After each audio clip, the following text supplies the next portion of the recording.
Good morning to all of you. Myself Sandeep Kumar from Chanakya College of Education Bettiah.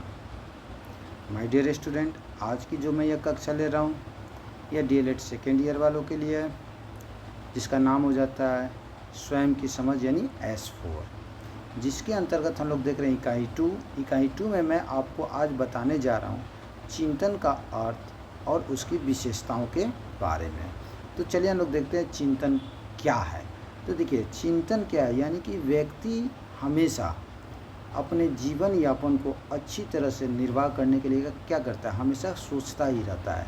और ख़ास करके तब सोचता है जब उसके सामने किसी प्रकार की समस्या उत्पन्न हो जाती है. तो वो व्यक्ति क्या करता है, उस समस्या से निदान पाने के लिए यानी कि समस्या का समाधान करने के लिए क्या करता है, सोचता विचारता है. और सोचने विचारने के बाद फिर क्या करता है, उसके अकॉर्डिंग यानी कि उसी के अनुसार कार्य करता है. और कार्य करने में जब उसे सफलता की प्राप्ति हो जाती है तो क्या कहलाता है, उस स्थिति में वो क्या हो जाता है, चिंता से मुक्त हो जाता है.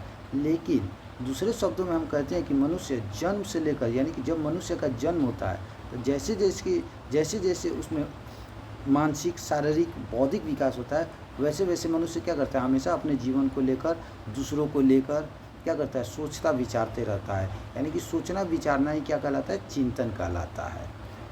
आगे कहता है, इसमें हम लोग का किताब के अकॉर्डिंग कहता है कि मनुष्य को संसार का सर्वश्रेष्ठ प्राणी कहा गया. यानी कि देखिए इस संसार में बहुत क्या है, पशु पक्षी हैं, सारी चीज़ें हैं, लेकिन इस सारी चीज़ों में सर्वश्रेष्ठ यानी कि सबसे सर्व उत्तम किसे माना गया, मनुष्य को माना गया. क्यों? क्योंकि उसका मुख्य कारण है उसका चिंतनशील होना. कहता है कि जीवधारियों में मनुष्य ही सर्वाधिक चिंतनशील होता है. यानी कि जितने भी जीव हैं, जीव जंतु, उसमें सर्वश्रेष्ठ क्या होता है, सर्वश्रेष्ठ मनुष्य होता है. क्यों? क्योंकि वो ज़्यादा सोचता विचारता. और कहता है कि और यही चिंतन क्या होता है, और यही चिंतन मनुष्य और समाज के विकास का क्या होता है, कारण होता है. यानी कि मनुष्य के और समाज का विकास का कारण कौन होता है, चिंतन होता है. यानी कि उसका सोच विचार. जब तक व्यक्ति अपने बारे में या दूसरों के बारे में नहीं सोचता है वह निरंतर आगे की ओर नहीं बढ़ सकता है. वह किसी सोचे विचार कर ही क्या करता है, सोच विचार कर ही क्या करता है, आगे की ओर बढ़ता है. यानी कि सोचने विचारने के उपरांत वह किसी भी कार्य को करता है. अगर बिना सोचे समझे अगर व्यक्ति करता है तो उसमें क्या हो जाती है, अनेकों प्रकार की समस्या उत्पन्न होती है और वो उस समस्या का समाधान नहीं कर पाता है. ठीक है, और नहीं कर पाता है जिस कारण से वो समस्या में घिरता ही चला जाता है. तो चिंतन ही एक ऐसी क्रिया जो मनुष्य को क्या करती है, उसके समस्या से उसको निजात दिलाता है. यानी कि उसके समस्या से उसको समाधान कराता है. कहता है शिक्षा के द्वारा ही मनुष्य की चिंतन शक्तियों को विकसित किया जाता है. यानी कि देखिए एक शिक्षा के द्वारा यानी कि जो व्यक्ति जितना ज़्यादा पढ़ा लिखा रहता है वो उतना ज़्यादा क्या करता है, सोचता विचारता है, अनेकों प्रकार के उपाय को सोचता है जिससे उसका जीवन यापन अच्छी तरह से हो सके, वह समाज को आगे की ओर ले सके, एक अच्छे राष्ट्र का निर्माण कर सके. तो इसका मुख्य श्रेय किसको जाता है, शिक्षा को जाता है. कहता है कि मनुष्य के सामने कभी कभी किसी समस्या का उपस्थिति होना स्वाभाविक है. यानी कि देखिए मनुष्य के सामने हमेशा कुछ ना कुछ, कोई ना कोई, किसी न किसी समय पर कुछ ना कुछ समस्या उत्पन्न होती ही रहती है. अब ऐसी समस्या में वो क्या करता है, ऐसी समस्या में वो उस समस्या को समाधान करने के लिए क्या करता है, उपाय सोचने लगता है. यानी कि अपने माइंड में क्या करता है, सोचने लगता है, विचारने लगता है कि वह उस समस्या से कैसे निजात पाए, यानी कैसे समस्या का समाधान कर पाए. तो उसके लिए वो क्या करता है, सोचता विचारता है, अपने आप को एकांत में रखता है, दूसरों की से मिलता है, दूसरों को मिलने के बाद दूसरों की बातों को सुनता है, और दूसरों की बात को सुनने के बाद क्या करता है, फिर उस बातों को अपने अंदर में उतारता है. और उतारना मतलब कि अपने अंदर में लेकर उस चीज़ के बारे में सोचता विचारता है और उसके बाद क्या करता है, उस समस्या से निजात पाता है. कहता है कि ऐसी दशा में वह उस समस्या का समाधान करने के लिए क्या करता है, उपाय सोचने लगता है. वह इस बात पर विचार करना आरंभ कर देता है कि समस्या को किस प्रकार सुलझाया जा सकता है.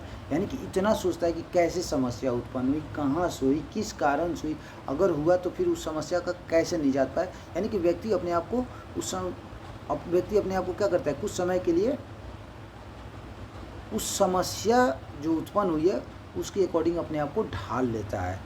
और क्यों, सोचने विचारने के लिए कि कैसे उस समस्या से वह निदान पा सके. आगे कहता है कि उसके इस प्रकार सोचने या विचार करने की क्रिया को क्या करते हैं, चिंतन कहते हैं। यानी कि देखिए, अगर शॉर्ट वे में मैं बताता हूँ, स्पष्ट रूप में बताता हूँ, तो चिंतन का अर्थ होता है सोचना विचारना, जो मानसिक क्रिया के द्वारा व्यक्ति करता है।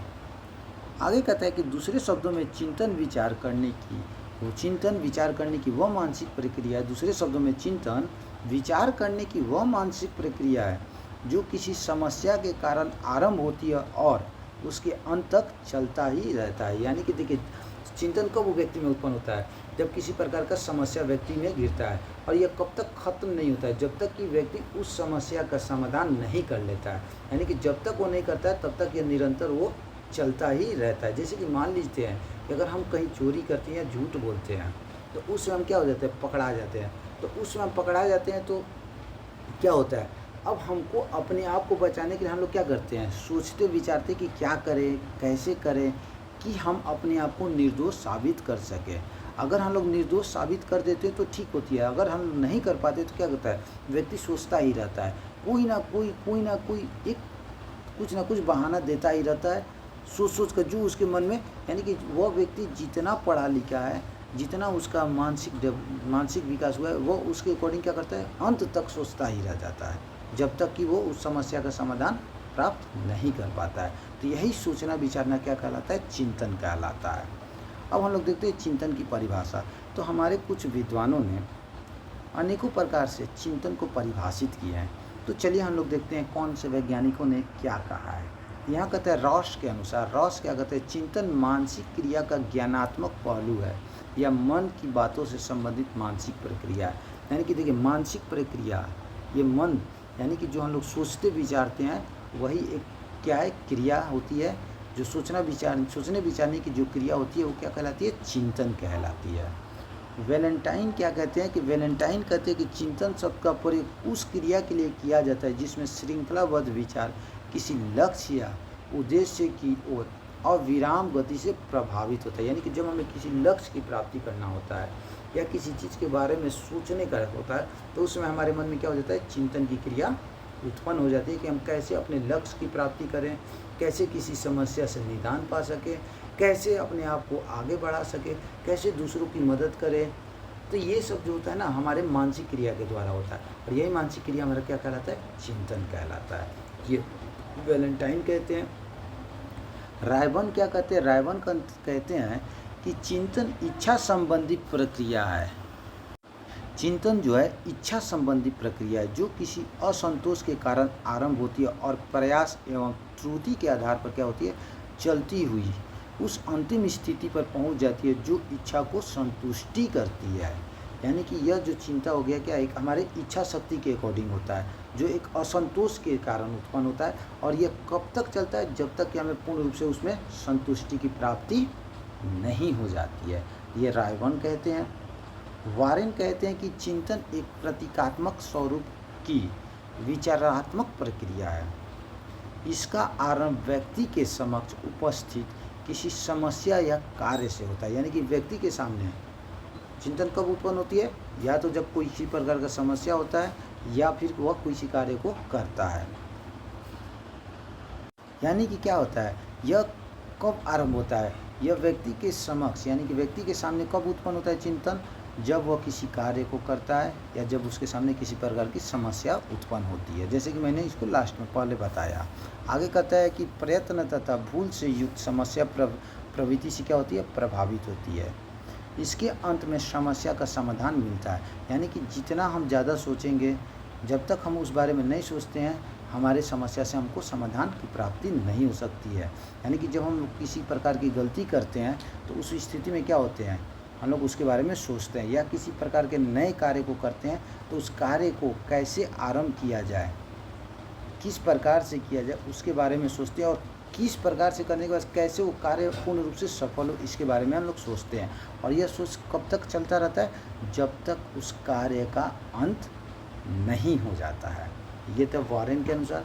तो ये थे हमारे कुछ महान मनोवैज्ञानिकों के अनुसार चिंतन की परिभाषा के बारे में।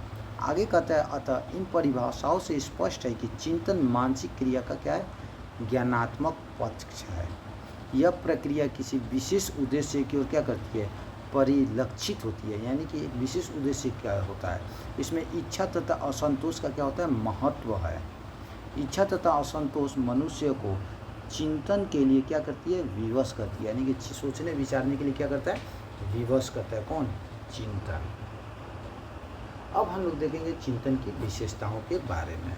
तो कहता है कि सीटी मॉर्गन के शब्दों में वास्तव में प्रतिदिन की वार्ता में प्रयोग होने वाले चिंतन शब्द में विभिन्न क्रियाओं की संरचना निहित है, यानी कि चिंतन में अनेकों प्रकार की क्रियाएं क्या है, निहित है, छिपा हुआ है।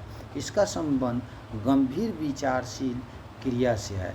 अतः इस दृष्टि से चिंतन की निम्नलिखित विशेषताएं हैं, जो कि नंबर 1 कहता है विशिष्ट गुण।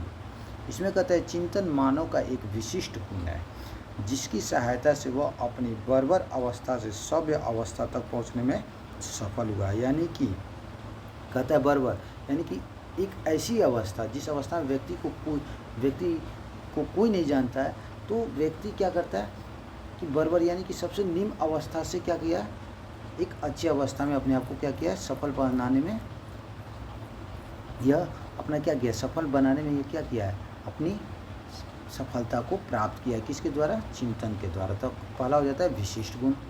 दूसरा कहता है मानसिक प्रक्रिया। इसमें कहता है कि चिंतन मानव की इच्छा शक्ति, असंतोष, कठिनाई या समस्या के कारण आरंभ होने वाली एक मानसिक प्रक्रिया है। यानी कि जो आपका महान मनोवैज्ञानिकों के द्वारा जो कथन था कि जो चिंतन क्या थी, मानव की यह इच्छा शक्ति है, असंतोष है, कठिनाई है, समस्या के कारण आरंभ होने वाली एक मानसिक प्रक्रिया है। तीसरा कहता है भावी आवश्यकताओं की पूर्ति हेतु व्यवहार। इसके अकॉर्डिंग माय डियर स्टूडेंट कहता है कि चिंतन किसी वर्तमान या भावी आवश्यकताओं को पूर्ण करने के लिए एक प्रकार का क्या है, व्यवहार है। हम अंधेरा होने पर बिजली का स्विच दबाकर प्रकाश कर लेते हैं और मार्ग पर चलते हुए सामने से आने वाली मोटर को देखकर एक और हट जाते थे। क्या हो जाता है, बिजली यानी कि स्विच दबाना, प्रकाश लाना, यानी कि व्यक्ति सोचता है कि जब अंधेरा हो गया तो कैसे अपने जीवन में प्रकाश लाएगा। अगर हमारे सामने किसी प्रकार की समस्या उत्पन्न होती है तो कैसे उस समस्या से निजात पा सकता है। तो वही उसका एक एग्जाम्पल देता है। यानी कि जब बिजली कटता है तो हम लोग स्विच ऑन करते हैं, तो अब बिजली कट जाता है तो हम लोग बिजली कटने के बाद क्या करते हैं, व्यक्ति बहुत सारे अपने घर में बहुत सारे बिजली के लिए क्या कर देता है, कोई पावर आपका क्या कहते हैं, आपको बहुत सारे उपकरण का प्रयोग करते हैं। कोई इन्वर्टर लगाते हैं, कोई कुछ लगाता है ताकि उसके प्रकाश आ सके। तो ये क्या करता है, व्यक्ति सोच विचार कर। वैसे ही अगर रोड पर चलता है, अगर उसके सामने कोई गाड़ी आ जाती है तो क्या होता है, वो हट जाती है। यानी कि वो सोचता है कि अगर हम बीच में जाते तो क्या होता है, उस समय हमारे साथ घटना हो सकती है। तो ये क्या होता है, सोचना होता है। यही कहता है भावी आवश्यकताओं की पूर्ति हेतु व्यवहार। नेक्स्ट कहता है समस्या समाधान मार्शल के अनुसार चिंतन उस समय आरंभ होता है, यानी कि चिंतन उस समय आरंभ होता है जब व्यक्ति के समक्ष कोई समस्या उत्पन्न होती है। यानी कि बार बार देखिए, चिंतन का मुख्य कारण क्या है, समस्या है। यानी कि जब हमारे सामने किसी प्रकार की समस्या उत्पन्न होती है तो उस स्थिति में हमारे अंदर में चिंतन यानी कि सोचने विचारने की क्रिया स्वतः उत्पन्न हो जाती है और वह उस समस्या का समाधान खोजने का प्रयत्न करता है। और जाहिर सी बात है, जब समस्या उत्पन्न होती है तो हम लोग क्या करते हैं, उसके बारे में सोचना विचारना चालू कर देते हैं कि उस समस्या से हम कैसे निजात पा सकें, यानी कि उस समस्या से कैसे हम समाधान की प्राप्ति कर सकें। और उसके बाद से हो जाता है समस्या समाधान।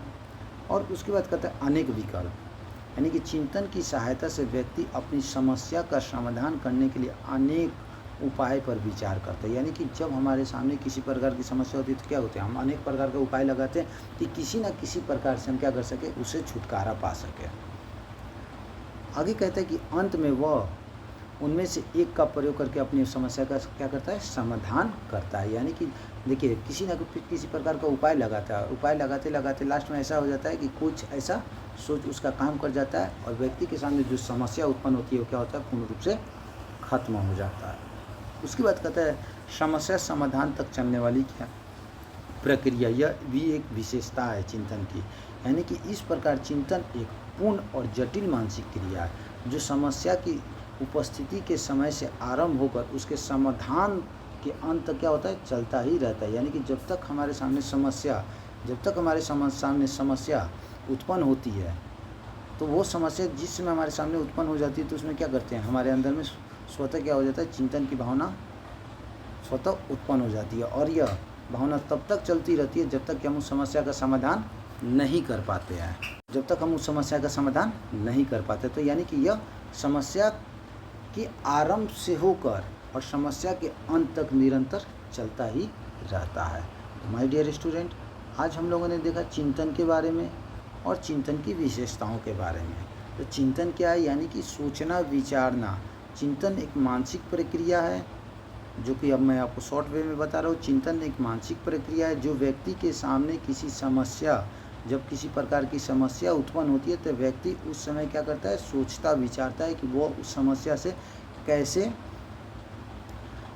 निजात पा सके, यानी कि उस समस्या से वो कैसे, उस समस्या का कैसे वो क्या कह देता है, उस समस्या का कैसे वो समाधान कर सके। और कहता है कि कभी कभी व्यक्ति जब अपने जीवन क्षेत्र में आगे बढ़ने के लिए आगे बढ़ता है तो उस समय व्यक्ति क्या करता है? सोचता, विचारता है, ताकि उसका जीवन आगे से क्या हो सके, आगे आगे आगे चलकर क्या हो सके? अच्छा हो सके। तो उस स्थिति में व्यक्ति क्या करता है? सोचता, विचारता है। तो ये आपका हो जाता है चिंतन के बारे में। तो माय डियर स्टूडेंट, अब मैं अपनी वाणी को यहीं विराम देता हूँ। आप में से किसी को भी अगर किसी प्रकार की कोई समस्या होती है तो आप लोग मुझसे कंसल्ट कर सकते हैं। मैं बार बार ये बात कहता हूँ। So thank you, have a nice day.